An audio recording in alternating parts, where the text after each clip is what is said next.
নমস্কার বন্ধুরা, আমি ডক্টর সর্বানন্দ মুখার্জি। আপনাদের সকলকে আমার শর্টসে ওয়েলকাম।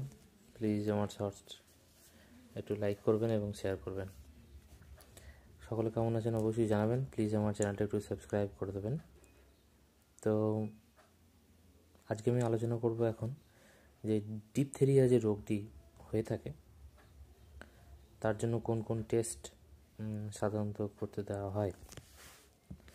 তো ডিপথেরিয়া নিয়ে আমার একটা ভিডিও আছে, সেখানে একজন দর্শক বন্ধু আমাকে কমেন্ট করেছেন, তো ওনারও উত্তর দেওয়া হবে, প্লাস সকলের জানাও হবে। তো ডিপথেরিয়া সমস্যার জন্য মেনলি 3টে টেস্ট করতে দেওয়া হয়।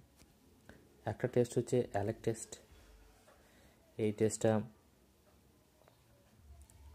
একটা খুব ইম্পর্টেন্ট ডিপথেরিয়া টক্সিক টেস্ট, এটাকে আমরা বলি।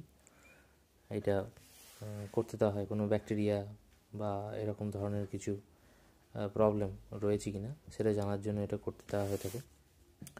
2 নম্বর যে টেস্টটা করতে দেওয়া হয়ে থাকে সেটা হচ্ছে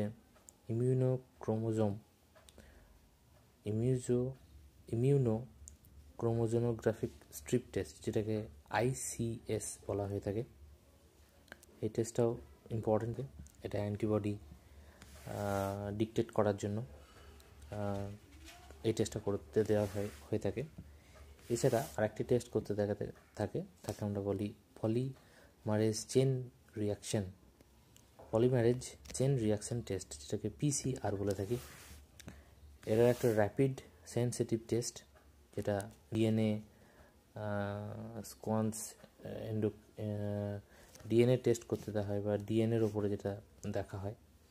তো সাবনিট অফ দ্য টক্সিক, যেটাকে আমরা বলে থাকি। তো ডিপথেরিয়া টক্সিকের জন্য সাধারণত এই 3টে টেস্ট করতে দেওয়া থাকে। একটা হচ্ছে অ্যালেক টেস্ট, একটা হচ্ছে ICS টেস্ট, একটা হচ্ছে PCR টেস্ট। তো অবশ্যই একটা লাইক করবেন এবং আমার চ্যানেলটা একটু সাবস্ক্রাইব করবেন। সকলে ভালো থাকবেন, সুস্থ থাকবেন। নমস্কার।